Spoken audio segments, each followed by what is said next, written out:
ಎಲ್ಲರಿಗೂ ಕೂಡ ನಮಸ್ಕಾರ ಸ್ನೇಹಿತರೆ, ಎಲ್ಲರಿಗೂ ಕೂಡ ಗೃಹಲಕ್ಷ್ಮಿ ಯೋಜನೆಯ ಅಪ್ಡೇಟ್ಗೆ ಸ್ವಾಗತ. ಈ ಒಂದು ವಿಡಿಯೋದಲ್ಲಿ ಗೃಹಲಕ್ಷ್ಮಿ ಯೋಜನೆಯ 17 ಮತ್ತು 18ನೇ ಕಂತಿನ ಕುರಿತಾಗಿ ಕೆಲವು ಇಂಪಾರ್ಟೆಂಟ್ ಅಪ್ಡೇಟ್ಸ್ಗಳಿದೆ. ಮತ್ತು ಇನ್ನೊಂದು ಆಶ್ಚರ್ಯ ಆಗೋದೇನೆಂದರೆ, ಗೃಹಲಕ್ಷ್ಮಿ ಯೋಜನೆದು 17ನೇ ಕಂತಿನ ಹಣ ಇನ್ನೂ ಸಾಕಷ್ಟು ಜಿಲ್ಲೆಗೆ ಮತ್ತು ಸಾಕಷ್ಟು ಜನರಿಗೆ ಹಣ ಬಂದು ಜಮೆ ಆಗಿರಲ್ಲ. ಇದ್ರ ಬಗ್ಗೆ ಲೇಟೆಸ್ಟಾಗಿ ಏನೇನು ಅಪ್ಡೇಟ್ಸ್ಗಳು ಬಂದಿದೆ ಅದ್ರ ಬಗ್ಗೆ ಈ ಒಂದು ವಿಡಿಯೋದಲ್ಲಿ ಶಾರ್ಟ್ ಆ್ಯಂಡ್ ಸ್ವೀಟಾಗಿ ವಿಡಿಯೋದಲ್ಲಿ ಕವರ್ ಮಾಡೋಣ. ಈ ಒಂದು ವಿಡಿಯೋನ ಕಂಪ್ಲೀಟಾಗಿ ನೋಡಿ ಎಲ್ಲ ವಿಷಯದ ಬಗ್ಗೆ ಕೂಡ ತಿಳ್ಕೊತೀರಾ. ಅದಕ್ಕಿಂತ ಮುಂಚೆ ಯಾರು ಚಾನಲ್ ಸಬ್ಸ್ಕ್ರೈಬ್ ಮಾಡ್ಕೊಂಡಿಲ್ಲ ಗೊತ್ತಲ್ಲ, ಕೆಳಗಡೆ ಒಂದು ಸಬ್ಸ್ಕ್ರೈಬ್ ಬಟನ್ ಅಂತ ಕಾಣ್ತಾ ಇರುತ್ತೆ, ಅದನ್ನ ಕ್ಲಿಕ್ ಮಾಡಿ ಪಾಟ್ ಅಂತ ಸಬ್ಸ್ಕ್ರೈಬ್ ಮಾಡ್ಕೊಳ್ಳಿ. ಹಾಗೆ ಪ್ರತಿಯೊಬ್ಬರು ಕೂಡ ವಿಡಿಯೋಗೊಂದು ಲೈಕ್ ಕೊಡಿ. ಯಾಕಂದರೆ ಮಾಡೋ ಒಂದು ಲೈಕ್ ಒಂದು ಸಬ್ಸ್ಕ್ರೈಬ್ ಇಂದ ನಿಮಗೆ ಇದೇ ರೀತಿ ಕಂಟಿನ್ಯೂಸ್ಗೆ ಅಪ್ಡೇಟ್ಸ್ಗಳನ್ನ ನೀಡ್ತಾ ಇರ್ಬೋದಾಗಿರುತ್ತೆ. ಇವಾಗ ನಾವು ಡೈರೆಕ್ಟಾಗಿ ವಿಡಿಯೋ ಬಗ್ಗೆ ಬರೋಣ. ಇಲ್ಲಿ ನೀವು ಸಾಕಷ್ಟು ಜನ ಗೃಹಲಕ್ಷ್ಮಿ ಯೋಜನೆದು 17ನೇ ಕಂತಿ ಹಣಕ್ಕೆ ವೆಯ್ಟ್ ಮಾಡ್ತಾ ಇರಾ. ಇಲ್ಲಿ ರಾಜ್ಯ ಸರ್ಕಾರದವರು ಏನು ಮಾಡಿದೆ ಅಂದರೆ, ಗೃಹಲಕ್ಷ್ಮಿ ಯೋಜನೆದು 17ನೇ ಕಂತಿ ಹಣನ ಮಾರ್ಚ್ 10ನೇ ತಾರೀಕು ಆದಮೇಲೆ ಬಿಡುಗಡೆನ ಮಾಡಿದ್ರೆ, ಇದರಲ್ಲಿ ಒಂದು ಎಡವಟ್ ಮಾಡಿರುವಂಥ ಕೆಲಸ ಏನು ಮಾಡಿರೋದಂದರೆ, ಇಲ್ಲಿ ಗೃಹಲಕ್ಷ್ಮಿ ಯೋಜನೆದು 17ನೇ ಕಂತಿ ಹಣ ಎಲ್ಲ ಜಿಲ್ಲೆಯವರೆಗೂ ಕೂಡ ಹಣನ ಜಮೆ ಮಾಡಿಲ್ಲ. ಇದರಲ್ಲಿ ಶೇಕಡ ಒಂದು 60% ಜನರಿಗೆ ಮಾತ್ರ ಒಂದು ಗೃಹಲಕ್ಷ್ಮಿ ಯೋಜನೆದು 18ನೇ ಕಂತಿ ಹಣಕ್ಕೆ ವೆಯ್ಟ್ ಮಾಡ್ತಾ ಇದ್ದಾರೆ. 17ನೇ ಕಂತಿ ಹಣ ಬಂದ್ಬಿಟ್ಟು ಇವಾಗ ಇನ್ನೂ ಶೇಕಡ 40% ಜನರಿಗೆ ಏನಾಗಿದೆ ಅಂದರೆ, ಗೃಹಲಕ್ಷ್ಮಿ ಯೋಜನೆದು 17ನೇ ಕಂತಿ ಹಣ ಅವರ ಖಾತೆಗೆ ಬಂದು ಹಣ ಜಮೆ ಆಗಿಲ್ಲ. ಹಾಗಾದರೆ ಆ ಒಂದು ಹಣ ಯಾವ ಜಿಲ್ಲೆಗೆ ಬಂದಿಲ್ಲ, ಯಾವಾಗ ಬರುತ್ತೆ, ಮತ್ತು 18ನೇ ಕಂತಿ ಹಣದ ಬಗ್ಗೆ ಏನೊಂದು ಅಪ್ಡೇಟ್ ಇದೆ ಇವಾಗ ಲೇಟೆಸ್ಟ್ ಆಗಿ, ಅದ್ರ ಬಗ್ಗೆ ಈ ಒಂದು ವಿಡಿಯೋದಲ್ಲಿ ಈಗ ತಿಳಿಸ್ಕೊಡ್ತೀನಿ. ಈಗ ವಿಡಿಯೋನ ಪ್ರತಿಯೊಬ್ಬರು ಕೂಡ ವಿಡಿಯೋನ ಗಮನ ಇಟ್ಟು ಕೊನೆವರೆಗೂ ಕೂಡ ನೋಡ್ತಾ ಹೋಗಿ ಎಲ್ಲ ಇನ್ಫಾರ್ಮೇಷನ್ ಬಗ್ಗೆ ಕೂಡ ತಿಳ್ಕೊತೀರಾ.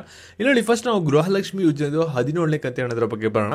ಇಲ್ಲಿ ರಾಜ್ಯ ಸರ್ಕಾರದವರು ಗೃಹಲಕ್ಷ್ಮಿ ಯೋಜನೆದು 17ನೇ ಕಂತಿ ಹಣ ಬಿಡುಗಡೆನ ಮಾಡಿ 12 ದಿನ ಕಳೆದಿದೆ. ಆದರೆ 100% ಎಲ್ಲರಿಗೂ ಕೂಡ ಹಣ ಬಂದು ಜಮೆ ಆಗ್ತಾ ಇಲ್ಲ.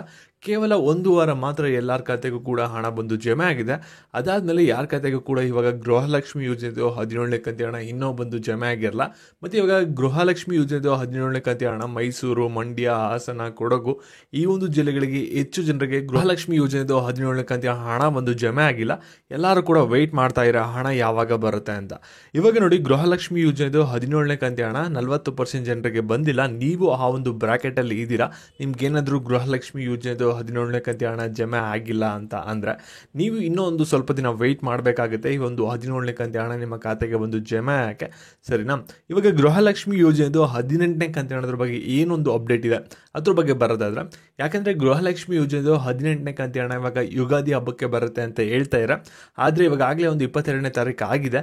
ಇವಾಗಲೇ 22ನೇ ತಾರೀಕು ಆಗಿರೋದ್ರಿಂದ ಇವಾಗ ನೆಕ್ಸ್ಟ್ ಗೃಹಲಕ್ಷ್ಮಿ ಯೋಜನೆದು 18ನೇ ಕಂತಿ ಹಣ ಇವಾಗಲೇ ಬಿಡುಗಡೆ ಪ್ರಕ್ರಿಯೆ ಎಲ್ಲ ಸ್ಟಾರ್ಟ್ ಆಗಿದೆಯಾ, ಎಲ್ಲ ಒಂದು ಪ್ರೋಸೆಸ್ ಆಗಿದೆಯಾ, ಈ ಒಂದು ಡೀಟೇಲ್ಸ್ ನಾವು ತಿಳ್ಕೋಬೇಕಂದ್ರೆ ಇವಾಗ ಗೃಹಲಕ್ಷ್ಮಿ ಯೋಜನೆಯ ಒಂದು ಸ್ಟೇಟಸ್ ಚೆಕ್ ಮಾಡುವಂಥ ವೆಬ್ಸೈಟ್ ಏನಿರುತ್ತೆ ಅಲ್ಲಿ ಹೋಗಿ ನಾವು ಚೆಕ್ ಮಾಡಬೇಕಾಗುತ್ತೆ. ಇದು ನೀವು ಚೆಕ್ ಮಾಡಬೇಕಂದ್ರೆ ನೀವೆಲ್ಲರೂ ಕೂಡ ಚೆಕ್ ಮಾಡೋಕ್ಕಾಗಲ್ಲ. ಇವಾಗ ನಿಮಗೆ ಗೃಹಲಕ್ಷ್ಮಿ ಯೋಜನೆದು ಅಪ್ಲಿಕೇಶನ್ ಯಾರು ಹಾಕಿರ್ತಾರೆ ಅಂದರೆ ಹೆಡ್ ಯಾರು ಇರ್ತಾರೆ ಅವ್ರ ಹತ್ರ ಒಂದು ಲಾಗಿನ್ ಇರುತ್ತೆ ಸೇವಾ ಸಿಂಧು ಪೋರ್ಟಲ್ಗೆ, ಅವರು ಲಾಗಿನ್ ಮಾಡಿ ಚೆಕ್ ಮಾಡ್ಬೋದಾಗಿರುತ್ತೆ. ಇವಾಗ ಸರ್ಕಾರದವರು ಈ ಒಂದು ಹಣನ ಬಿಡುಗಡೆನ ಮಾಡಿಲ್ವಾ, 18ನೇ ಕಂತಿ ಹಣ ಯಾವಾಗ ಬರುತ್ತೆ, ಏನಾದರೂ ಡಿಲೇ ಆಗುತ್ತೆ, ಇವಾಗ ಆಗಲೇ ಪ್ರೋಸೆಸ್ ಆಗಿದೆಯಾ, DBT ಪುಷ್ ಆಗಿದೆಯಾ, ಅದನ್ನ ಅವರು ಚೆಕ್ ಮಾಡ್ಬೋದಾಗಿರುತ್ತೆ. ಆವಾಗ ಅವರು ಚೆಕ್ ಮಾಡಿದಾಗ ಏನೊಂದು ಮಾಹಿತಿ ಬಂದಿದೆ ಅಂದರೆ, ಇವಾಗ 18ನೇ ಕಂತಿ ಹಣ ಒಂದು ಸ್ಟೇಟಸ್ ಚೆಕ್ ಮಾಡೋಕ್ಕೆ ಇನ್ನೂ ಯಾವುದೇ ಥರದ ಒಂದು ಆಪ್ಷನ್ನ ಬಿಟ್ಟಿಲ್ಲ. ಅವರು ಒಂದು ಆಪ್ಷನಲ್ಲಿ ಎನೇಬಲ್ ಮಾಡ್ತು ಅಂದರೆ ನಿಮಗೆ ಗೊತ್ತಾಗುತ್ತೆ ಇವಾಗ ಗೃಹಲಕ್ಷ್ಮಿ ಯೋಜನೆದು 18ನೇ ಕಂತಿ ಹಣ ಬಿಡುಗಡೆ ಆಗಿದೆ, ನಂತರ ಇವಾಗ DBT ಪುಷ್ ಆಗುತ್ತೆ ಅಂತ. ಇವಾಗ ಅವರು ಆ ರೀತಿ ಯಾವುದೇ ಥರದ ಆಪ್ಷನ್ ಬಿಡದೇ ಇರೋದ್ರಿಂದ ನೀವು ಇನ್ನೂ ಸ್ವಲ್ಪ ದಿನ ವೆಯ್ಟ್ ಮಾಡಬೇಕಾಗುತ್ತೆ. ಸರ್ಕಾರ ಮನಸ್ಸು ಮಾಡಿದ್ರೆ ಒಂದೇ ವಾರದಲ್ಲಿ ಈ ಒಂದು ಎಲ್ಲ ಕೆಲಸನೂ ಕೂಡ ಮಾಡಿ ನಿಮಗೆ 18ನೇ ಕಂತಿ ಹಣ ಯುಗಾದಿ ಹಬ್ಬಕ್ಕೆ ಒಂದು ಬಿಡುಗಡೆ ಮಾಡ್ಬೋದಾಗಿರುತ್ತೆ. ಸದ್ಯಕ್ಕೆ 18ನೇ ಕಂತಿ ಹಣ ಇನ್ನೂ ಬಿಡುಗಡೆ ಅಂತಕ್ಕೆ ಏನು ಕೂಡ ಬಂದಿಲ್ಲ. ಮತ್ತೆ ಈ ಒಂದು ವಿಡಿಯೋ ನಿಮಗೆ ಇಷ್ಟ ಆಯ್ತು ಅಂದರೆ ವಿಡಿಯೋಗೊಂದು ಲೈಕ್ ಮಾಡಿ. ಹಾಗೆ ವಾಟ್ಸಪ್ ಗ್ರೂಪಲ್ಲಿ ನಿಮ್ಮ ಫ್ರೆಂಡ್ಸ್ಗಳಿಗೂ ಕೂಡ ಈ ಒಂದು ವಿಡಿಯೋನ ಶೇರ್ ಮಾಡಿ. ಧನ್ಯವಾದಗಳು.